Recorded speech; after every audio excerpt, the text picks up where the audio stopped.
Yo! Video games.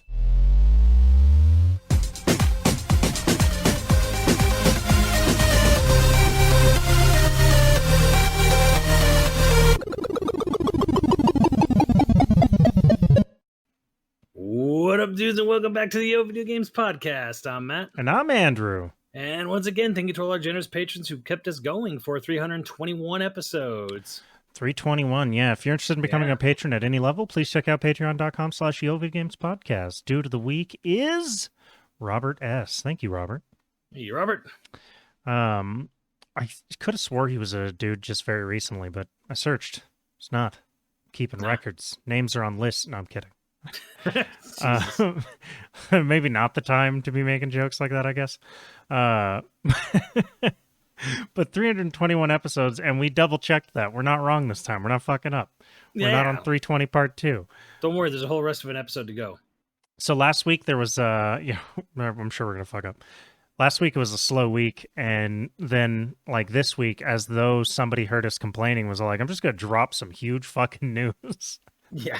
And I think, obviously, we're going to talk about the Bungie thing, and, you know, there's a couple other things to talk about. There's something that's near and dear, huge news for us that we'll get into.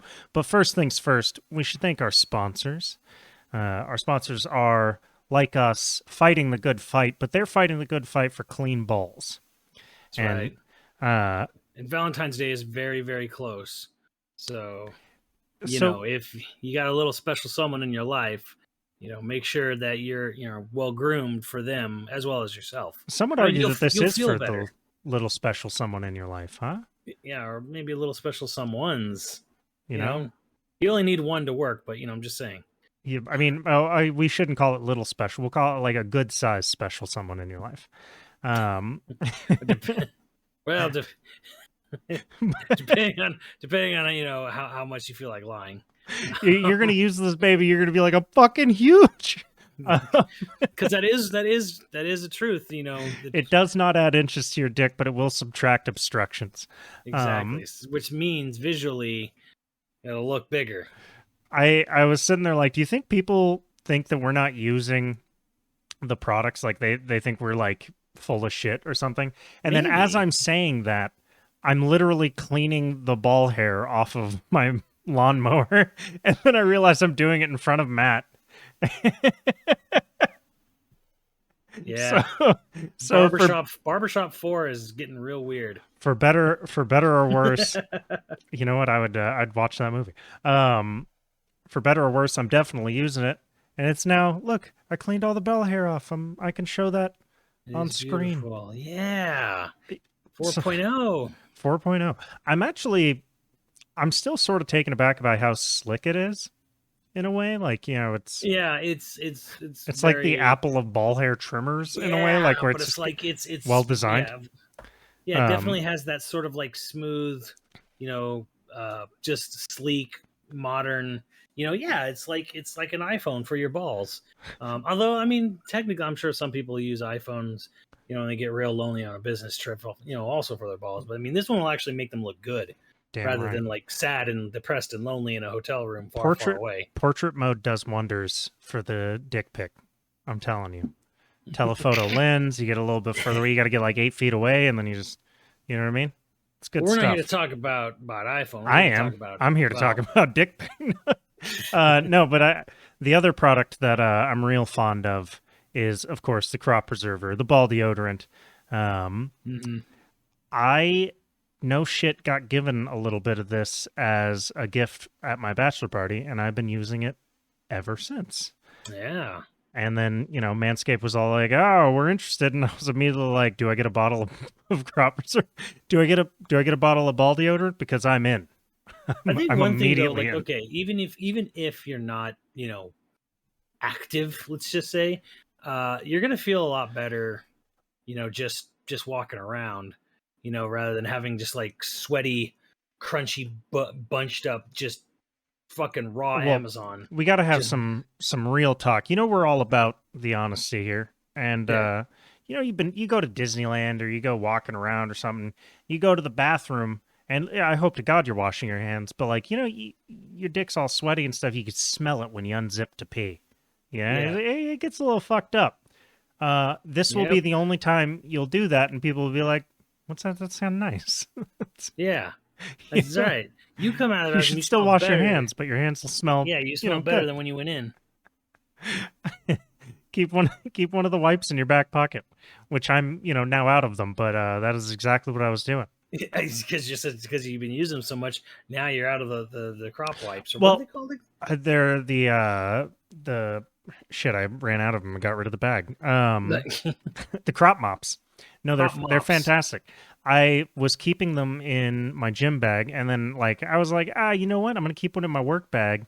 You're walking around the office. You're like, my balls smell, or you're sweaty, So or whatever.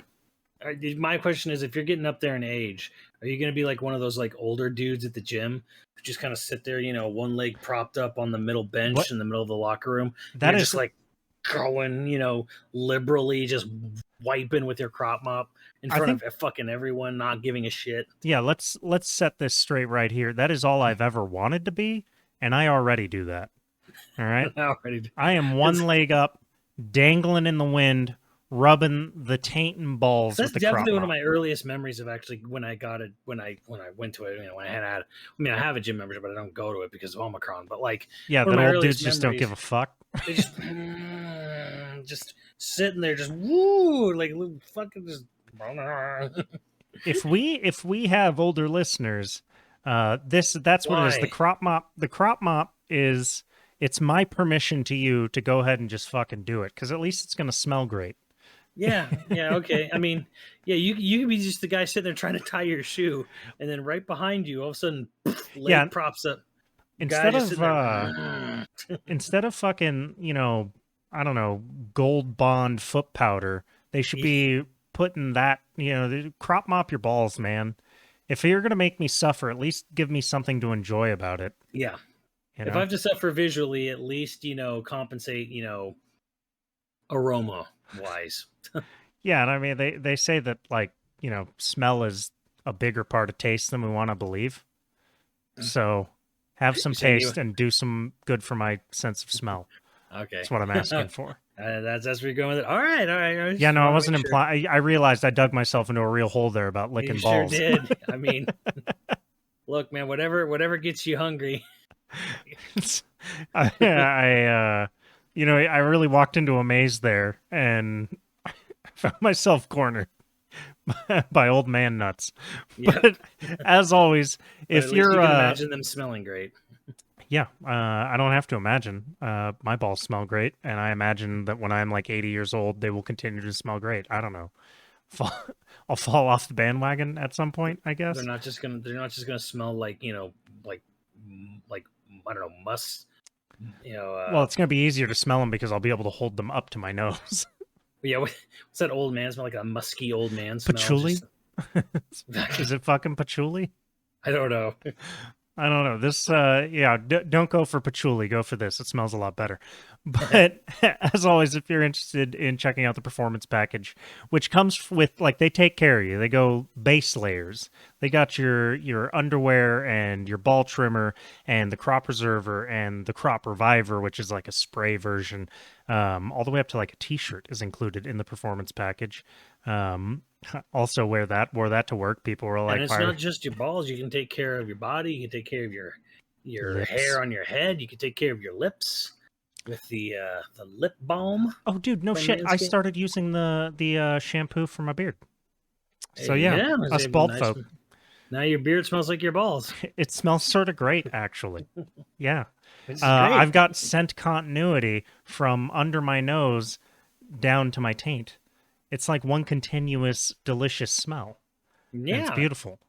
And you can do that too by going to manscaped.com and using our code YoVG, all caps, to get 20% off and free shipping worldwide. So, what's the worst part of the world for ball smell? Is there a terrible part of the world for ball smell? I imagine Florida. It's got to be a tropics, where you just can't, Florida? Ah, oh, man. I mean, not a lot of good stuff comes out of there lately. Well, it's all the New Yorkers that retire in Florida, so they go from cold climate, and the alligators, and just just loads of bush because you weren't prepared to go to the tropics. Mosquitoes. Oh my God. So this could save you. You know, trim it up, wipe it down. Don't look like the Everglades. Your balls will thank you. I'll thank you. I'll thank your balls. I'll take them for you. But yeah, okay, so there was huge news. And I think the personal news that we should go over is RE4 HD project is done. It's released. Yeah, 1.0 is out and ready. So this isn't just the environments anymore. It's also the character models and the extra modes and like background artwork on files and Yeah, it only took them, what, like weapons. 8 years? Yeah, 8 years. Like Pretty weapons surprising as well, for two so. dudes. Yeah. That's So pretty quick. yeah, you basically almost. I mean, it's definitely a full remaster, and they even went back and there were like certain objects where they redid some of the 3D modeling to make it not look like shit, and they fixed some of the lighting issues and some of the lighting effects. So it's lighting effects. It's fixing some really crappy 3D models, Textures in the background. and then all the textures. Everything's been retextured. Everything's been retextured and touched up. So insane to me that they did this just because they love it. It's one of the best games ever made. So I wonder if they got hired anywhere. I wonder if somebody was finally like, that guy, those two people, let's just get them in. For some reason, I thought they were Spanish, the two guys doing it, but I think they are. Oh, they are. I do remember that correctly. Yeah, because when we first talked about it, I think so. That one terrible company can hire them. That's how they're able actually to get a lot of the textures, is because many of the textures in the game were taken from the development team, Capcom Production Studio 4. They just took a trip to Spain and they took a bunch of photos and then they converted and really compressed and the photos into textures for RE4 on the GameCube. And these people went back and they had other people helping them, just like, hey, I found this, hey, I found that. So they found all these. They found gates. They found water-stained brick walls. All this just stuff that were like identical to the game, just really low quality in the original game's texture files. And they went, okay, so they went out there with like however big, however many dozens of megapixel cameras, and we're like, get the photos. A 20 megapixel camera, like my old 5D will get you a way higher quality than you probably need. So they got all these like super high quality photos of the same things to replace the textures with. So that's the cool part of RE fandom, like the community that does shit like that RE community. Oh my God, so cool. The community that, I don't know, harasses actors for being in a movie that they didn't write.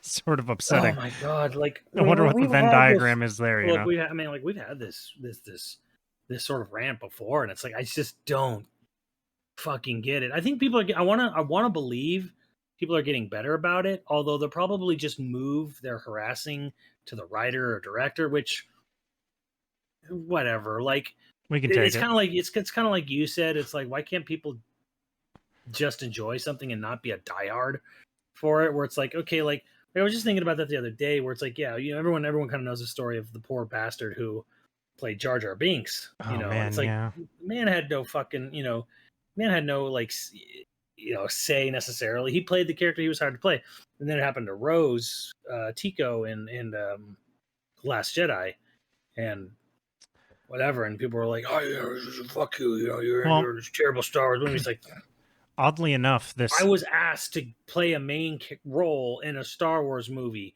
Why would you say no to that? Yeah, I got the role of a lifetime. I don't know what you expected me to say. But it sort of leads into another part of our topic for the episode, which is all the Bungie fanboys that are pissed. Are they? I actually don't know. There's a healthy amount of Bungie fanboys that are mad that Bungie got bought when it should have been bought by Microsoft. Well, it's funny because like Microsoft originally bought Bungie in 2000 for, I think they said 20 to 40 million. Yeah, and then let them go, right? And then they negotiated basically to buy out their contract, so they could leave and be independent. and then they spent a number of years under Activision's wing, and they hated it. So I actually kind of think, like, part of me was kind of like, why did Bungie decide to jump back in bed with a major first party? And then another part of me thought about it again, and I'm like, I remember the video that leaked out at Bungie's offices when the announcement that they were being let go by Activision, or Activision was letting, like, just cutting all ties to Destiny, and they were all cheering. There was like this huge, like, fucking, like, man, how much did it suck to work for Activision? It's like, this was prophetic. We should have all seen this coming. Like, Activision was a shit company. It was run by shitty people. So, yeah, and it's all better now, definitely. Well, yeah, it's something that, like, I think a lot of the discussions that revolve around bad companies seem to skip over that the entire industry is pretty fucked. At least for developers. I mean, if you're a publisher, it's probably pretty fucking sweet. Yeah, and there's something weird about the whole thing too, because they were very, very, very quick to point out that it's not becoming first party. They're actually going to remain autonomous. They're going to be a subcontractor. They're going to be able to do what they want, where, they're going to still be multi-platform, yada, yada, yada. Kind of like was what people were saying was going to happen with COD. And, I think it's actually a little bit different with Bungie than it was with Activision, because Sony, and they were kind of like saying this in all the interviews Jim Ryan was giving, yesterday and whatever. Sony is buying Bungie for live service games. That's why they're being bought. They're not being bought, to revive Oni, or Marathon or something. Like, they are one of the big success stories in the live service game bracket. They're still the company, that inspires other publishers to want to make a bunch of big live service titles, because Destiny still pulls numbers. And some people were like, well, Sony wasted their money if they're not making them exclusive. And I'm like, Sony's going to make that $3.8 billion back within like 2 to 3 years at their current rate. Like, a really good live service game brings in $1 to $2 billion a year, right? That's like Call of Duty, that's like Genshin or whatever. In a year they bring in $1 to $2 billion. I'm not sure if Destiny's bringing in those numbers anymore, but, like, let's say they are, or whatever. The point is in a year or 2, 3, 4, money's back, and then everything after that is pure profit. But a live service game, to me, is a much different ball of wax, because Sony's not looking at this even as a PlayStation thing. Sony's just looking at this as like a multimedia thing. They're just looking at it as diversification, a part of a subscription model, if anything. Like, this is just, to me, they're and that's what Jim Ryan kept saying too, is that Sony was going to be changing its sort of outlook, on the game industry going forward, and yada yada. And basically everything he was kind of saying and not saying, to me, boiled down to, like, everything about, because there's the rumored Spartacus, basically Game Pass for Sony.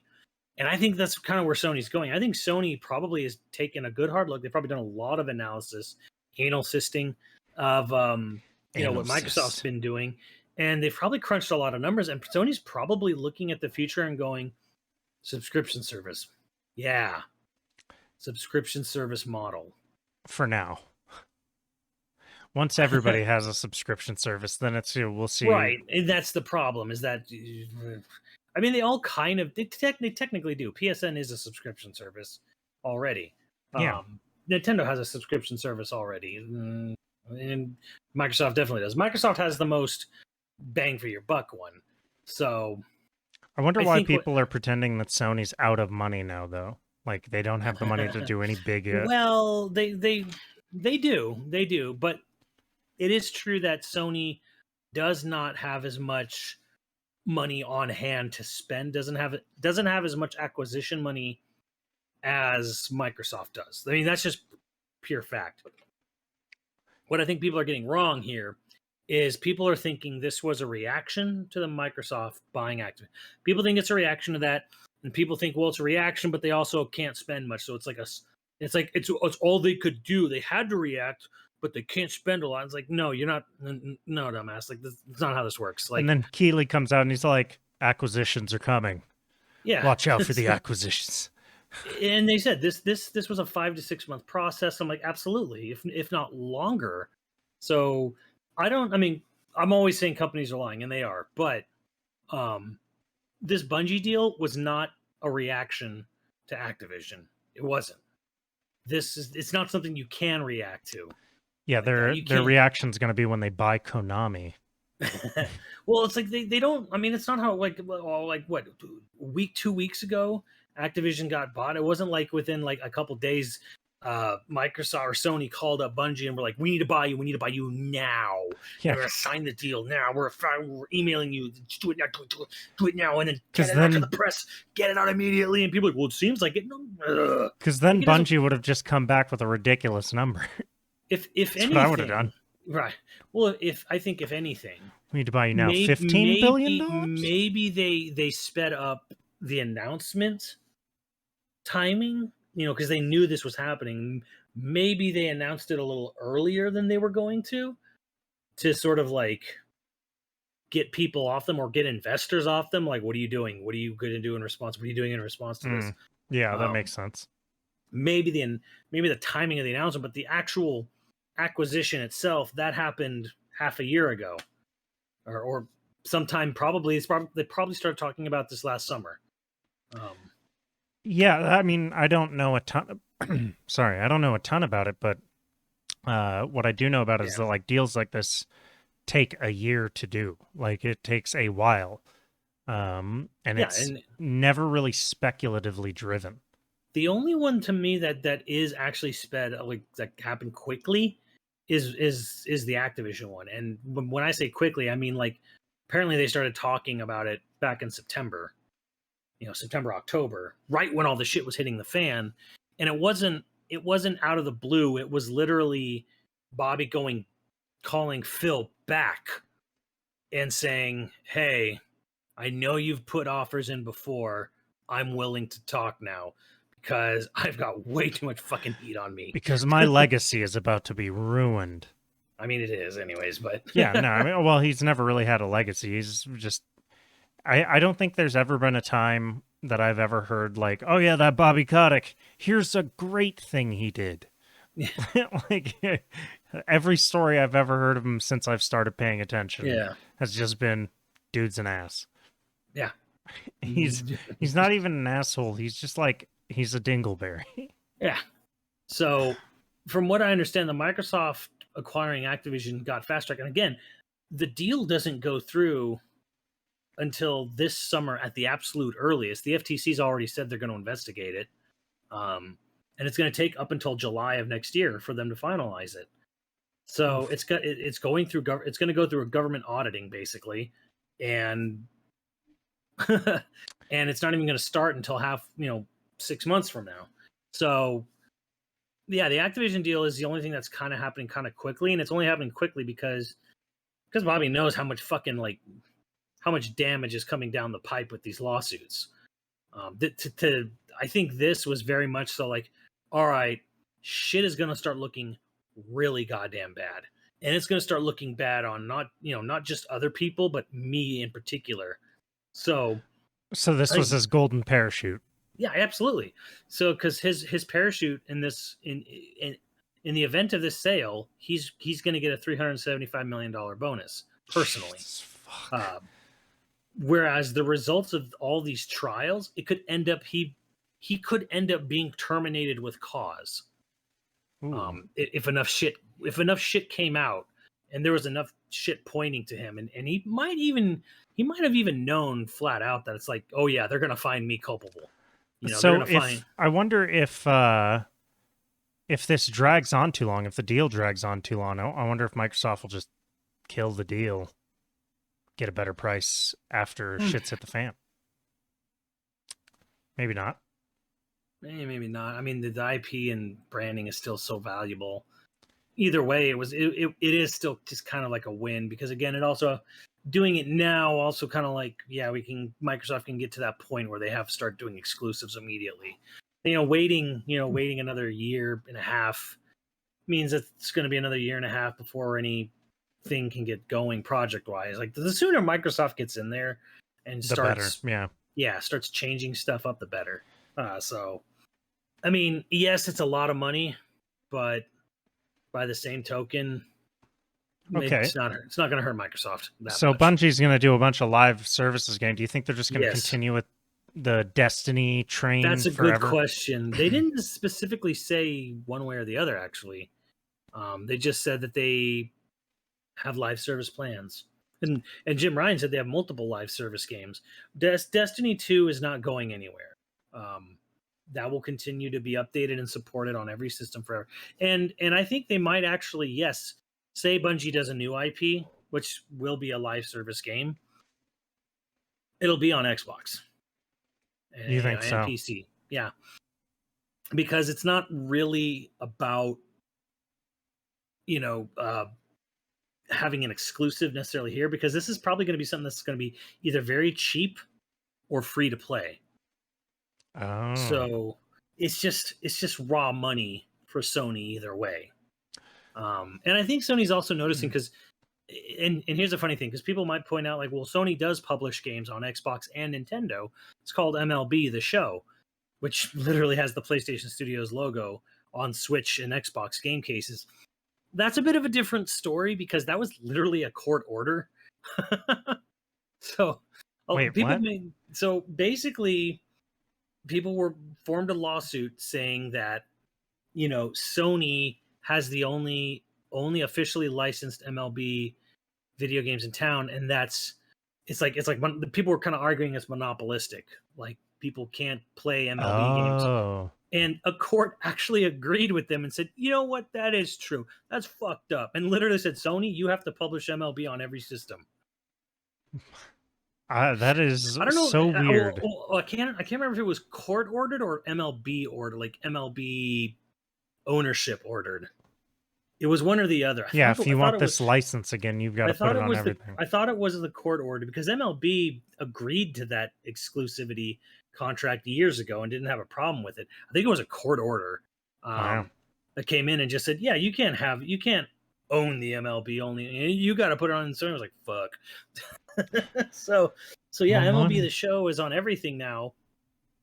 And maybe they're seeing good sales from that. Maybe Sony's looked at that and gone, you know what? Well, maybe not everything has to be. I wonder if this is going to be like a strategy going forward, where all free-to-play games are on everything. Yeah, and I do think that's going to happen. Like, because they said Warzone 2 is coming next year, and it will be on every platform. But they're saying that's because it's contractually part of the deal. It's going to be in the works before the Microsoft deal closes. And I'm like, yeah, but they're not going to stop supporting the PlayStation version of Warzone 2. That would be so funny. Yeah, it would be. But like, God, what I think the idea here is that, like, I think it's also a bargaining chip too, because now Sony can literally sit there and go, Destiny 2 and Bungie's next game, you can have it on your system, but you keep Call of Duty on ours. Fair. And basically, and I saw this tweet from like a Seinfeld gif where like Seinfeld and Wayne Knight like shake hands, and he's like, all right, deal. And he's like, now get the hell out of here. He posted that gif, and he had that little, basically the statement saying, this is Sony and Microsoft, arguing about COD and Destiny. And I'm like, I'll bet that is, if anything, it's a good bargaining chip too. Because if for say Microsoft goes, well, you can't have Warzone 2 anymore, Sony can say you can't have Destiny or whatever the next Bungie game is anymore either. Or one can just keep going, and it makes the other one look like a total douchebag. And then there's, of course, the only person sitting out at the orgy. Everybody's getting fucked and picked up, and then there's just Nintendo over there stroking it into a condom. Again, what are they doing? Who are they gonna buy? Right, and I was a guest on Easy Allies podcast about this whole very topic. This is where you got that crazy comment, right? Yeah, and the funniest thing was like the title of the episode kind of got highlighted to one of the discussion, which I was kind of like sad, because it really showed how many people don't listen to the podcast. They just see the title and just comment on the title, which is kind of, oh my God. but it's like so much of that thing was a discussion about, well, I don't want Sega to buy Nintendo, or I'm sorry, Nintendo to buy Sega. I don't want Nintendo to buy Sega. I don't think Nintendo would do much with Sega even if they did buy them. They just fart out a Sonic game every 3 years. So, but I mean, like, there was many other companies we discussed, many other possibilities we discussed. It wasn't just about Nintendo and Sega. No, I don't want Nintendo to buy Sega. I don't want any of these companies to get bought. Honestly, like I said, Activision is the one. Okay. Well, I don't feel bad about Activision getting bought, but I do agree that I would rather I like as many independent companies competing as possible. Yeah. Now, I don't play Bungie games. I've never given much of a shit about Bungie games in general, even during the Halo days. Like, the Bungie deal doesn't really affect me either way. They're swearing up and down they're committed to keeping it multi-platform, and I actually think they might be, because live services are just better when you have, this live service game is on everything. It's on every cell phone, every tablet, every game console, every PC, every smart TV. I'm like, yeah, that kind of just makes sense. Just live service games are all about just like maximizing, audience usability everywhere. Yeah. So I kind of believe Sony when they say that they're going to keep Bungie multi-platform. I kind of believe it, strangely enough, just because I think the genre and style of game kind of goes with that. But when you're talking about, like, say, a brand new Crash Bandicoot or Crash Team Racing or whatever, Microsoft doesn't have to play nice with Sony, who's never played nice with anybody. They can just make their Crash Team Racing with Master Chief and Battletoads and Killer Instinct characters and Banjo-Kazooie, and I'm just kind of naming rare characters because but I mean, they have they could do brute force characters, for fuck's sake. They have a huge amount of IP. Brute Force Crocodile. You and Matt McMuscles will be the only two people who care. You're damn right. You damn right. I don't know what episode it was. That there's an episode years ago, I guess now, where I couldn't remember the name Brute Force, and I'm trying to describe to you this fucking game, and like we just kept going in circles because you didn't believe me that it was a real game. It's Brute Force. God damn it. Should have just said Crocodile Man, third-person shooter with Crocodile. But I don't know. I don't remember how we. That's the only thing anyone remembers about Brute Force, is that it has a bipedal crocodile man, and it's third person. And it's 4 player, isn't it? I think so. Yeah. Yeah. Made by like Anvil Software or Anvil. I think it's just Anvil Software. From the days where everything looked like weird claymation. Weird claymation and poo. A lot of brown and green. A lot of brown. Yeah. In this game, you're in a desert. Yeah. Great. That's unique. I do want to ask, like, wild, like, blow your fucking mind. Nintendo buys this company. Like, what is the company that, like, if Nintendo got it and you're just like, what, and it blows your mind? Like, blows my mind that they spent that much money, or that why would they buying a company that has no relevance to their type of audience? Well, just a company you don't expect them to get. I don't know if I don't expect them to buy anybody. Actually, you think so? They're not going to get in on it. Nintendo will only get in on it when a major Japanese publisher gets gobbled up. And when I say a major, but with caveat, they're not going to care if anyone buys Kadokawa, who owns FromSoft. I'm saying FromSoft. That's not going to happen because it's a massive like multimedia mogul company that owns From Software. But anyways, if the only one who could do it would be Microsoft or Tencent. But like, if someone bought Kadokawa and by proxy some FromSoft, Nintendo won't care. If someone buys Sega, Nintendo won't care, because the only thing Sega does for Nintendo is Sonic. I guess they have Genesis games on the NSO, but gives a fuck. Yeah, they clearly not Sega. Yeah, exactly. Sega's not giving a fuck in a long time. Sega would give them like half an eyebrow cock if someone bought it. They'd be like, someone buys Konami, they'll lose their fucking minds. They're not going to care if anyone buys Konami. Like, and they're not going to care if anyone. Well, actually, that's actually not true. Konami actually has some weird board game, family game, board game style thing. I forget what it's called. It's got a really really long Japanese name, and it sold like 2 or 3 million copies in Japan. It's only in Japan, but it's like this weird board game style thing that Konami published recently, like a couple years ago in Japan, and it sold fucking amazing. So I guess Nintendo would care a teeny tiny bit, maybe half an eyebrow. Like they'd raise a quarter of an eyebrow if Sega got bought. They'd raise half an eyebrow if Konami got bought. They'd raise 3/4 of an eyebrow if Koei Tecmo got bought.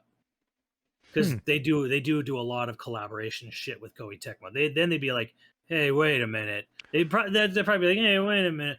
But then if you get to Bandai Namco, Capcom, or Square Enix, that's when Nintendo probably starts panicking. That's when they probably, okay, hold the fuck up. Who owns Atlas? It's Square? Sega. Sega owns Atlas. Yeah. Wow. Yeah, so Sammy. Is Sammy own Sega, or they only own their arcade? They own Sega. No, they own Sega. Yeah. And Sammy's a Korean the whole company is right? Sammy. It's called Sega Sammy Holdings, but it's Sammy. And Sammy is a Korean company, right? They were? No, they weren't. I looked this up because I thought they were, and they're not. Oh, okay. Well, I was wondering like how they would get around that whole no Japanese companies can be bought by foreign. Well, I don't think. And I was like, can. well, Sammy's a Korean company, so. Well, okay. Well, a Chinese company did buy SNK, and then the Saudi prince bought became the majority shareholder. Yeah, what they're really saying is they won't sell to an American company. I think the reality is that they have all these weird red tape laws in place to prevent foreign buyouts. But it's not impossible. Nothing's impossible. Everyone's got a price. I think a lot of it just comes from straight up fucking pride. Like they probably look at it as like some weird admission of defeat if like they sell to an American company. It's like, get over yourself. The World War II was fucking like 80 years ago. Yeah, I mean, I guess I could see that. Fuck on. Like, we didn't give that much of a shit in the 80s when you bought up all of LA. That really backfired on them. But I'm saying we didn't care. Capitalism. Like, fucking A, war's over.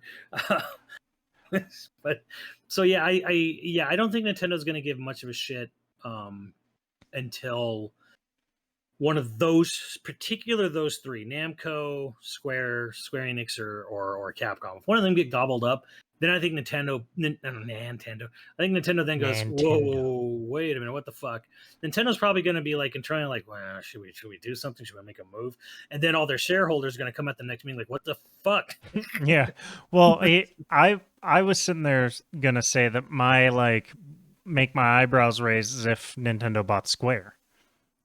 See, that's the thing who I think they'd actually go after. Yeah, right? Enough. Like, Square makes sense for them. I think they would go after Square Enix because they have not for, they want these games, that games. I think it's because they have a similar company culture, which is big for Nintendo. Okay. Square is very much a no fun allowed kind of company when it comes to like, say, content creation on YouTube and whatnot, where like sometimes they're cool and then sometimes they're really not. I think the way that they sort of carry themselves and how they develop their games and how they operate and go about their business, I think it's less about, Nintendo wants Final Fantasy, Nintendo wants Dragon Quest. I think it's more about like, I think the company culture, the way the company is run would be closer in line to the way Nintendo likes to operate. So I think that's where that could happen. I didn't think of it from that angle. I was thinking it along the lines of very much like the RPGs that Square makes very much falls in line with, a hole that Nintendo has. Like Nintendo has a hole that they could fill. That's literally why they bought Monolith stuff, or why Iwata bought Monolith. Yeah. For that patch very up that reason. hole. Yeah, pretty much. And Square has a strong following still in Japan, right? But I think they'd be buying Square only in a panic. You know what I mean? Like they're not gonna. They'll spend way too much money. Right. They're not gonna do it on their own. Right. All these buyouts for all these American companies is not affecting Nintendo one bit. They just bought Next Level Games not that long ago, and that was actually kind of a crazy gambit. because Next Level put themselves on the market. They literally, like, not like super publicly, but publicly said, we're putting our company up for sale. And Nintendo was actually literally put in a hard place because they're like, they make Luigi's Mansion 2 and 3, and they made Punch Out, and they made the Mario That's Striker right. games. Yeah, we talked about this. So anyways, yeah, like they put themselves up for sale, and Nintendo went, fuck, because Luigi's Mansion 3 sold 9.5 million goddamn copies. So Nintendo really couldn't just ignore a series that sells 9 fucking million copies. So it was a gambit, because usually Nintendo will be like, you're nothing without us. You need us. Which is usually actually kind of true, because this happened to Factor 5 when they went Sony exclusive on PS3 and then basically went out of business. And it kind of happened to Free Radical when they were like, we're going to go go Sony only. Oh, not Free Radical, sorry. Silicon Knights. Yeah. And Silicon Knights divorced from Nintendo and were like, we're going to go 360, we're going to go HD, and then they made Too Human, and then they're done. So yeah, it happened to both Factor 5 and Silicon Knights, where it's like they tried to go their own away from Nintendo, and Nintendo was just like, just came out probably laughing, going like, you needed us, not the other way around. So I think, though, the thing is that Nintendo, they're not exactly fast at getting anything done. And it's like the Mario Kart Animal Crossing people that made the first Luigi's Mansion. And they're busy making those games and the new Super Mario Brothers games. So it's like, you'd have to bring that franchise back to them, to a team that's already probably kind of busy doing other stuff. But on the other hand, it's like, they made that game sell 9.5 million. Like, they don't own Luigi's Mansion, no, but Jesus Christ, having a dedicated team that can pump out those numbers with your franchise is better than not having them. Yeah. So, crazy gambit. Usually Nintendo doesn't bite on this stuff at all, but they did. And I think that's only because of how fucking well Luigi's Mansion 3 sold. So, honestly, those were some big brass Canadian balls on those people to literally do that. I wonder, obviously Keighley is expecting big announcements relatively soon. He's playing coy on Twitter. Do you think this is all ahead of, do you think by like Summer Games Fest? Well, that's a good question. Look, the question is not, will there be more acquisitions? The question I have is, when how will fast these come to light? And will they start announcing like those things that they made the purchases for? Mm-hmm. Will you start to get little teasers for that? You know what I mean? Like, well, I don't think they tease acquisitions. They usually just wake up one day and they're bought. No, I mean, I'm not talking about teasing the acquisition. I'm saying like the acquisitions are happening now, and then in 6 months at Summer's Games Fest, then all of a sudden, you have your teaser for the next exclusive from, Bungie, or, well, not exclusive in Bungie's case, but say the next exclusive that Activision's various fucking companies will be working on for Microsoft. Yeah, or, well, I think the teasing that happens 2 years out. Because that's the thing, like, they had that happen at E3 once or twice, where like during the Microsoft press conference, Phil came out and said, we're adding these 3 studios to our, basically on a press conference announcing, we just bought these companies. These people are now joining Microsoft. And then it fell through? No, it happened. No, one of them did happen? No, they're like, they did. But they're like, we're talking about like little indie game studios. Yeah, we're not talking about like they announced at a press conference they're buying Activision. That's a big fuck you. That would have been such a big fuck you to Sony. Activision's ours now. Thank you. Good night. Thank you. Good night. Like, suck my dick. Sorry, Pennsylvania Avenue. That is mine now. Thank you. Good night. So, yeah, but like I think you're asking earlier, like, who would shock me? Because who's gonna like make you go, whoa, what the fuck? Activision was a whoa, what the fuck for like everybody. I think Bungie blew a couple people away. Yeah, like Xbox buying anybody doesn't surprise me anymore. at all. Just they got money to burn. They've got money to burn, and they've shown they're willing to spend it. So nothing. I mean, after Activision, nothing's off the table for Microsoft.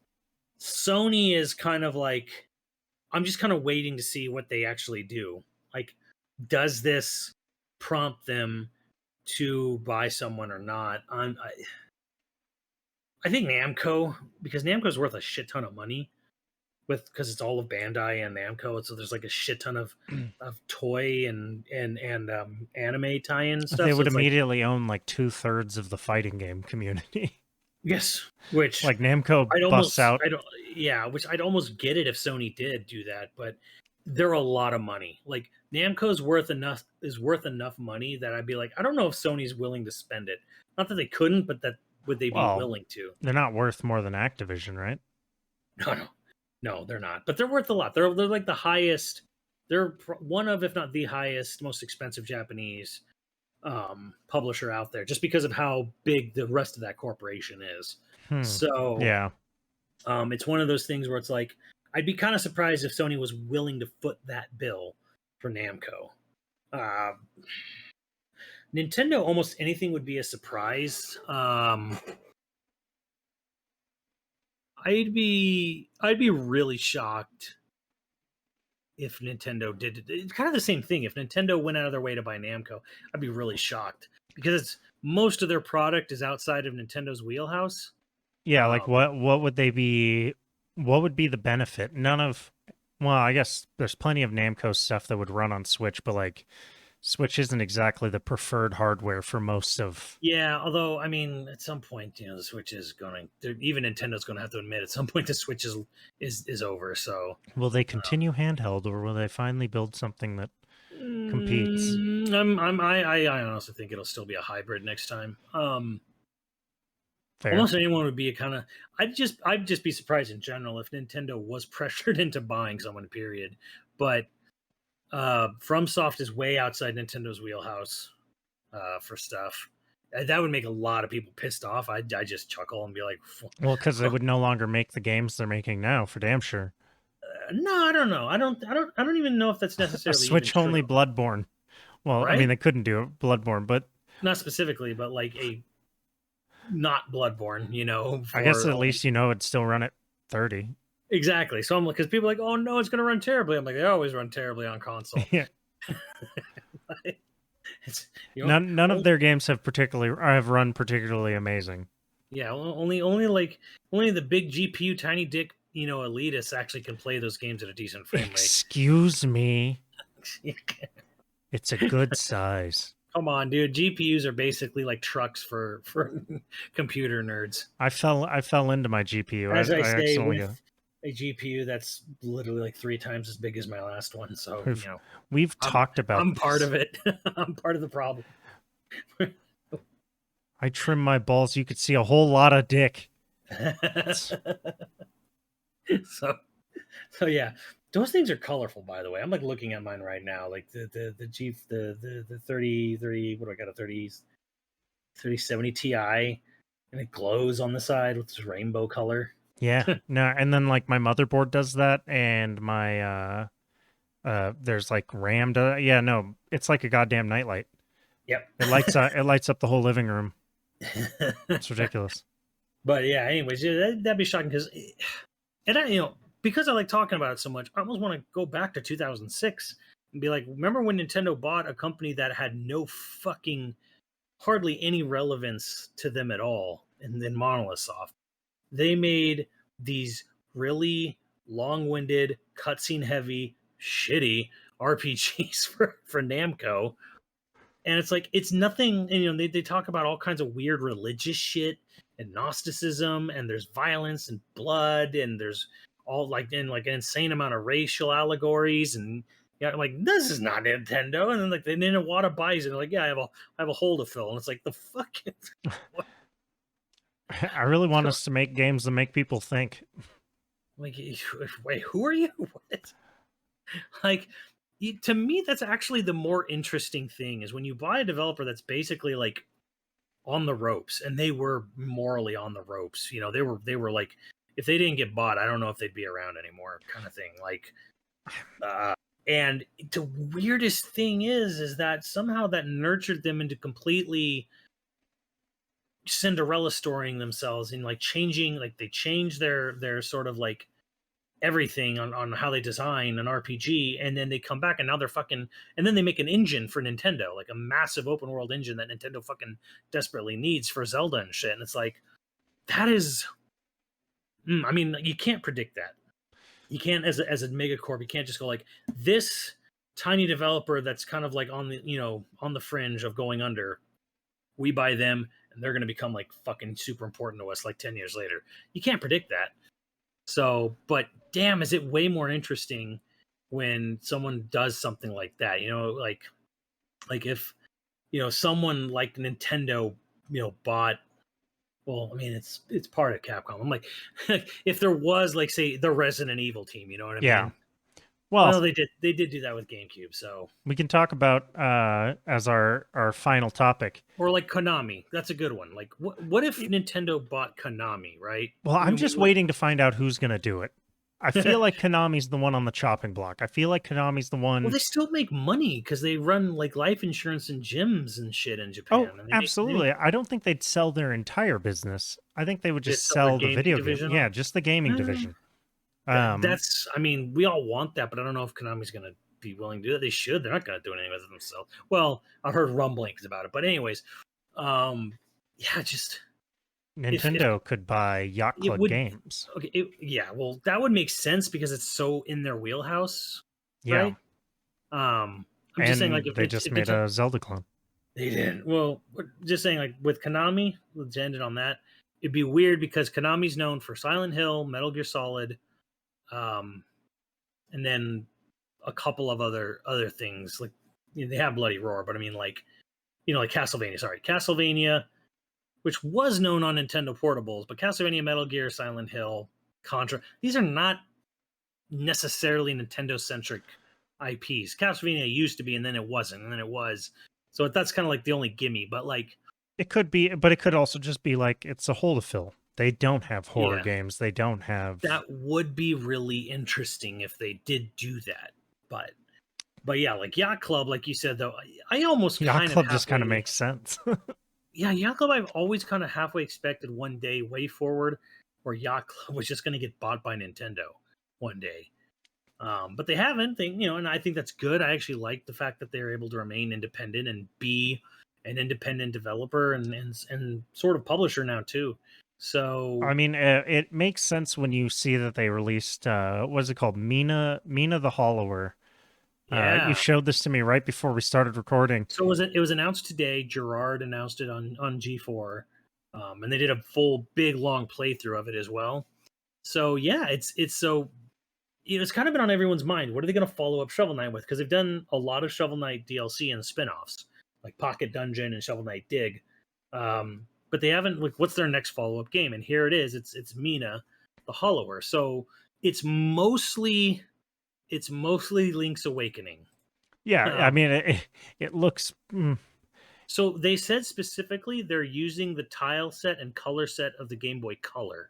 It's meant to be a Game Boy Color game, like a homage to Game Boy Color, like Shovel Knight was a homage. But with way more complex music. Yeah, of course.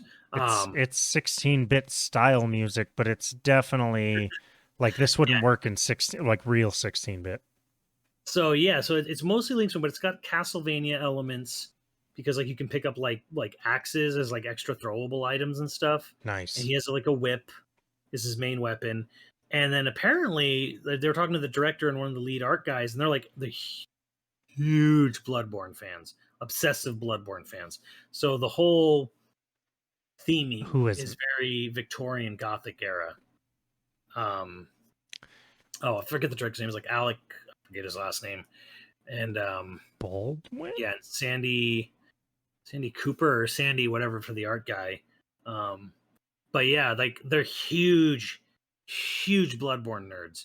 So the game is very much like a Victorian Gothic era style game with Bloodborne-ish elements, but mostly put into what is a very Link's Awakening heavily inspired. So is it Lovecraftian the way that Bloodborne? Yeah. Oh wow.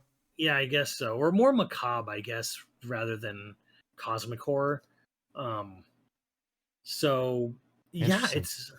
it's it's uh it's very cool. I'm actually very excited for it. A lot of people have been tweeting me like, "Oh my god, did you see this?" I'm like, "Yeah, I saw it. It's dope." I'm actually very excited for it. I like how it plays. It looks like it plays really well. It's got like a big jumping mechanic like Link's Awakening, but it's also got a digging mechanic, so you can like go underground and like dig really fast and like use it to like get speed boost Further jumps and jumps, stuff. yeah. Yeah, so yeah, it looks really nice. It's going to be a ways off. I don't think it's coming out. I don't think. Yeah, I think they were saying like it was a couple of years off, probably. Um, but yeah, it's exciting. It's I crazy don't, to me that there's room for games like that today. You yeah, know, like the 16-bit look, you know. yeah. Well, I mean, it's weird because I'd almost argue it's really not 16-bit. It's Game Boy Color, very very targeted towards Game Boy Color. Although they said like there's no way a Game Boy Color could run it. Yeah. Um, Well, Game Boy Color was what, 8-bit? yeah, Yeah, but the music and everything, I don't know, it seems there's 6. definitely like effects and frame rate that the Game Boy Color could never put up with. Um, so you got that aspect going for it, but it's interesting that because no one's really you haven't seen a lot of like Game Boy inspired games, right? Most of the time it's NES Yeah. or maybe Super NES or Genesis. Like specifically targeting a Game Boy Color like graphical style is interesting. Um, and maybe some people might be a little disappointed because I think there are some people who are kind of really hoping they were going to do like a 16-bit Shovel Knight or like a 32-bit Shovel Knight even, and some were really hoping for a 3D platformer with Shovel Knight Hmm. 64, and they basically said like they didn't want to do any more Shovel Knight. Yeah, Like but I would be fucking tired of Shovel Knight too. yeah, so I think they're a little Shovel Knighted out. How many years have they been doing Shovel Knight? 8? Yeah, basically. Yeah, whew, that gets tiring. Although the Forza guys never get tired, so Apparently not. So, but at they least with don't. They love Forza, it. every new Forza is in a completely different part of the world. So I guess it's the same. It's Yeah, and if you're a cars, gearhead, but if you fucking yeah, love cars, I guess you're not gonna mind yeah, working on cars all day, every day. sure. But also like they're completely changing up the environment and where they're going every Forza, at least every Forza Horizon. So yeah, well, maybe that helps. I don't know, but yeah, I'm happy to see this. I don't think it has a Kickstarter, which they said was it's not really like necessary. Like it's like the game is not gonna not get made if the Kickstarter. I mean, the Kickstarter is already a success, but like Kickstarter is mostly for like Stretch they said mostly goals for type. well, yeah, mostly for like community feedback is what it's mostly for. They want like community partnerships where you become a director for a day or like people for you know putting in ideas or Hmm. something. I don't know. Sounds interesting, but like yeah, whatever. I'm excited for it, nonetheless. Looks fun. Looks like a blast. Um, but again, I don't think I don't think there's yeah. I don't think there's any release date for it. Um, so it's one of those like, okay, I can't be that excited, for something I'm like that has no known release date because and if anyone's ever done a kickstarted game, um, you probably should know already. Oh, they're almost to their goal. Um, as everyone knows, like these things never come out on time. You know what I mean? Yeah. Like these Kickstarter video games always take just a little bit longer to get going, than they expect, and that's not. I don't know. Just to me, that's just part of the part of the deal, right? Yeah. Um, I'm gonna leave you with an insane thought before we close out the episode. I'm mhm. just I understand that it is unlikely, but blow your fucking socks off. Crazy. Nintendo's market cap is $76 billion. I don't know. Did it go up? Yeah, well, it's its market cap. Its enterprise value is like 62.5 billion or something like that. Okay. All right. Microsoft buys Nintendo. They could. They fly out, they buy a third of the market. Just fucking done. And the thing is there's a book that someone did who worked at Microsoft during the launch of the first Xbox and said they offered to buy Nintendo, and Nintendo basically, according to this guy's report, like they laughed them out of the room. And then a lot of people who work in Japan are like, that would not have happened. Like they might have, like, of course they would never going to say yes, but like they don't sit there and make like a big ha ha laugh, like laugh at people in the middle of the room kind of thing. Like just not how Japanese business is conducted. No. Which I kind of agree with. I'm like, yeah, they probably would have been, well, thank you for your time, we'll get back to you, is exactly what would have happened. And then when the doors closed, like, we're not fucking doing this. No. Of course. But yeah, no, apparently, yeah, Microsoft has offered it. And Bill Gates, I remember the exact interview with Bill Gates where he says, I have a direct line. I gave Yamauchi at the time. Says he has direct access to my phone anytime he wants to make a deal. He can call me any time of the day, and I'm willing to listen, basically. That would be a wild fucking day. That'd be insane. I mean, there's just no reason for them to do it. You have to imagine it has to come down to some really, really weird nightmare scenario where you have to take something like that's a disaster like the Wii U, right? But then the follow-up has to be worse than that and worse than that. And not just that, because here's the problem. You can't just have a string of failures like the Wii U and then expect Nintendo to sell then. Because here's the thing. The Wii U has some of the best fucking games on it. Yeah. Like it was a commercial failure, but it had a lot of critically acclaimed games. So like Nintendo will always have 5 to 10 million diehards who will buy their system as long as the games are good. I don't think it's likely to happen. I'm just saying that would blow my fucking mind. Well, I'm saying you would need something to be as catastrophically as much of a failure as the Wii U, but then people have to hate the games on it. People have to like genuinely, truly despise all the games Nintendo puts on the Wii U, which people didn't. People loved Mario Kart 8. They loved it more on the Switch. But I mean, they loved Mario Kart 8. They loved Mario 3D World.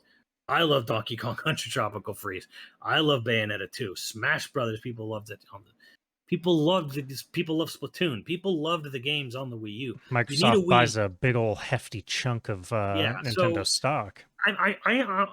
What I'm doing is I'm just trying to think of a scenario where Nintendo is forced or desperate enough to sell, and they make profits so much. Like there's like 2 years in the last 120 where Nintendo didn't pull a profit, not during the Wii U, but they'd have to be just suffering tens, if not hundreds of millions of dollars of losses. Activision was pulling a huge profit too, so that's a good point. But it's also just like I don't foresee the shit that went down in Activision ever happening at Nintendo. Not publicly traded company. Not that I'm saying Nintendo's good full of good boys and good girls, and no one's ever mistreated anyone at Nintendo. I'm not saying that. Let me get a little geopolitical here, but I'm saying that no one is going to speak up about workplace harassment because Japan. Because they just don't do that culturally, for worse mostly. But like it would have to be, Activision was it doesn't get much worse than Activision, I guess, or Ubisoft. But anytime you're a publicly traded company, though, it is on the table. Sure. Yeah. So, but again, I don't expect that to happen. But goddamn, would that be an announcement? It would never happen. Like Nintendo is Microsoft's Jim Henson. Fair. On that note, there's a deep cut Disney reference for you. Yeah. I mean, if anybody comments about that shit in the comments on YouTube, that'll be. I mean, Disney did get the Muppets eventually, so I guess it doesn't quite work. But But it was eventual. But as long as Jim Henson was around, he wouldn't sell. And then his son made a dirty movie out of it, which I never did see. I didn't see that either. Happy Time Murders. On the note of Happy Time Murders, on the note of puppet mediocrity, is that what Muppet means? Mediocre? No, that's not. It means marionette puppet. Huh. There's your random useless trivia fact for the day. The word Muppet comes from marionette puppet. Because it's both a marionette and a puppet. You got the hand up the ass, and then you got the little grips on the strings things doing both. Did Jim Henson invent that? He coined the term, yes. Well, he coined the term, but he didn't invent a marionette and a puppet mixed together. I think you could argue he kind of did. Crazy. I guess you could say because like someone probably in their own spare time probably did that before, but like he invented many different ways and types of doing it, so it definitely became his thing. The more you know. More you know. On that note, we got producers to thank. As always, if you're interested in becoming a patron, please check out patreon.com/YoVideogames podcast. Dude of the week was Robert S. Thank you, Robert. And our producers for this episode are The Arnett, Scrunami, Top 35, Hyper Viper 89, Hockey Kong 64, Ziggy Z, Online Persona, and Miles XVS. Thank you, dudes, and we will catch you next time. Later, dudes.